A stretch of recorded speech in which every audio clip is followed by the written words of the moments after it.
কিন্তু এখন বিএনপি পরবর্তীতে বিএনপি কিন্তু আবার উপজেলা যখন চালু হলো 96 সাল থেকে, তখন আবার উপজেলার প্রতি 97 সাল থেকে 98 সালে উপজেলা যখন চালু হলো আওয়ামী লীগ সরকার আসার পরে থেকে, পরে আবার কিন্তু তারাও আবার এটা সুফল পাইতে। এই যে উপজেলা যদি না হতো, উপজেলা হতে কি হয়েছে জানেন আপনি? এই বন্যায় মানুষ কিন্তু হতাহত হয় নাই। অতএব এরশাদ সাহেবের মুছে ফেলা কোনোদিন ইতিহাস লেখা হবে না। ইতিহাস লিখতে হইলে 50 বছর পর থেকে যখন লেখা হবে এবং সত্যটাই লেখা হবে।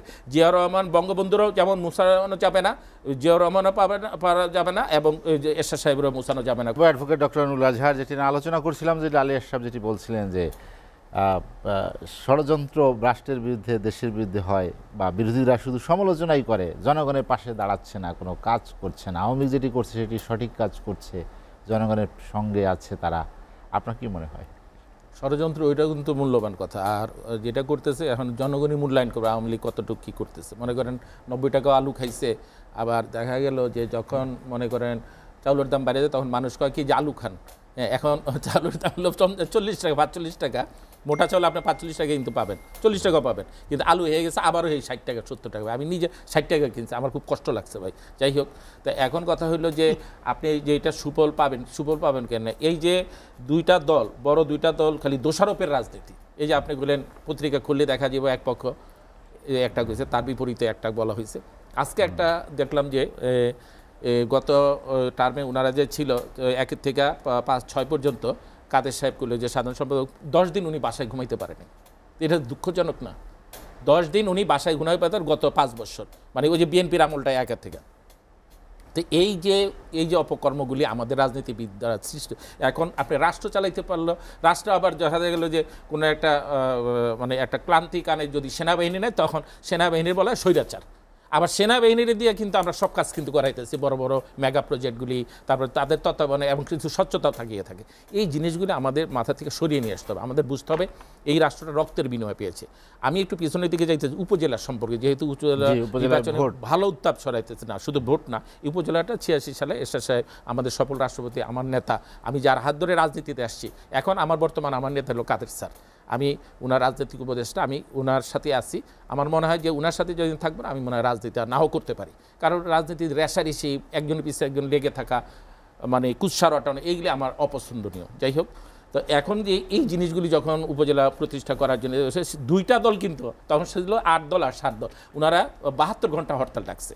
আচ্ছা, জাতিসংঘের সেনাবাহিনী বা আইনশৃঙ্খলা বাহিনী প্রেরণ, এখন এক একটা লোক সেনাবাহিনী থেকে বা পুলিশ বা র্যাব থেকে যখনই যায় বিদেশে গিয়া, কিন্তু ওনারা আপনার 5 বছরে কয়েক কোটি টাকা নিয়ে আসে, 2-4 কোটি টাকা আইনা একটা স্থায়ী নিবাস করতে পারে, একটা ব্যবসা বাণিজ্য কিছু করতে পারে। এটা এরশাদ সাহেব প্রতি, কিন্তু ওনারা 96 ঘন্টা ওনার হরতাল ছিল একাধারে, যে আমার সোনার বাংলা, সোনার ছেলেরা ওইখানে যে নিহত হবে, আফ্রিকা বিভিন্ন বন জঙ্গলে যুদ্ধ করবে, এবং সেখানে বিভিন্ন রোগ শোকে আছে, আমাদের এই সেনাবাহিনী গিয়ে আমাদের ক্ষতি হবে, হবে, কিন্তু আসলে কিন্তু সেটা হয় নাই, বরং এটা উপকৃত হয়েছে, সেইখানেও এটা দেখা গেছে। তো এখন ভালো কাজ একটা করতে গেলে হাইকোর্টে এখনও দেখেন আপনি দূর দূরান্ত থেকে আসে, পঞ্চগড়, টেকনাফ, তেঁতুলিয়া থেকে আইসা মানুষ বছরের পর বছর বসে থাকে বারান্দায়, হাইকোর্টের বারান্দায় এই জাজমেন্টের জন্য। এরশাদ সাহেব চাইছিল 4টা ডিভিশনে 4টা হাইকোর্ট করতে। এগুলি তো আপনার বিদেশেও বিভিন্ন বড় বড় স্টেটগুলিতে আছে, বিভিন্ন বিশেষ করে ভারতে যদি ধরেন, আপনি পাকিস্তানে ধরেন, সেই সব দেশেও কিন্তু আছে বিভিন্ন ডিভিশনগুলি থাকে, সেটাও কিন্তু হইতে দেয় না।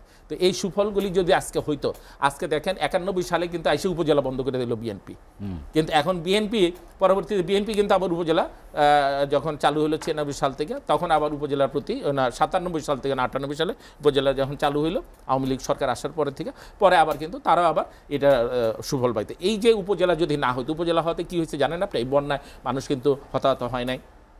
নির্বাহী অফিসারের সেখানে নিয়োগ দেওয়া হয়েছে, থানা এবং আপনি কৃষি অফিসার, স্বাস্থ্য অফিসার হইতে শুরু করে মানুষ যতগুলি সেবা পাওয়া দরকার সবগুলি নিশ্চিত হয়েছে এই উপজেলা সৃষ্টির মাধ্যমে। কিন্তু সেই জিনিসটা আমরা বিরোধিতা করছি, তো খুবই দুঃখজনক। এখন দেখেন এই যে উপজেলা নির্বাচন সম্পূর্ণভাবে কিন্তু বিএনপি একবার আসবে বলে আমি দেখলাম একটা কয়েকটা পত্রিকা শুনছিলাম যে সম্ভাবনা ছিল, এবং মানে জামাতও এটার সাথে সায় দিয়েছিল যে তারা 40-60 এরকম ভাগাভাগি করে বিভিন্ন জায়গায় দিব, কিন্তু পরবর্তী চূড়ান্ত সিদ্ধান্ত হয়েছে যে না, তারা আসবে না। নির্বাচনে আস্থা নেই তো। তাইলে এখন যে নির্বাচনটা হইতেছে মামু ভাগিনার মধ্যে কিন্তু নির্বাচন হইতে, এটা কিন্তু মানে হইতেছে নিজেদের মধ্যে কাটাকাটি রাহাজানি ইয়ের মাধ্যমে হইতেছে, যে কিভাবে কিভাবে ওই উপজেলা দখল করা যায়, দখল করতে পারলে সে কিছুদিন যা করার সেটা তো করবে, নতুন একটা গাড়ি পাবে এগুলি।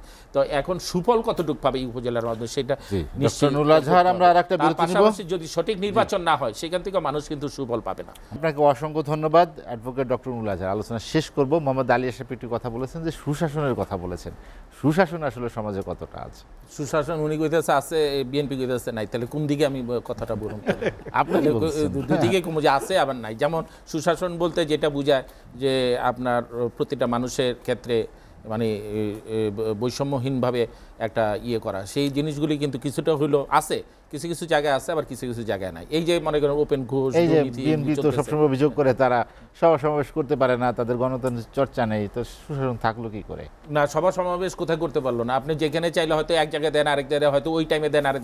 তো এই যে আগে তো ওনারা তো বলতেছে যে সংবিধানে তো অনুমতি নাই, কিন্তু পুলিশের তো অনুমতিটা কার সময় আইছে? আমার তো মনে হয় বিএনপির সময় অনুমতিটা এটা সৃষ্টি করা হচ্ছে না, অনুমতির ব্যাপার না, বলছে অবৈধকরণ ছিল। না, বলছি অবহিতকরণ। তো এই জিনিসটা তো ছিল না।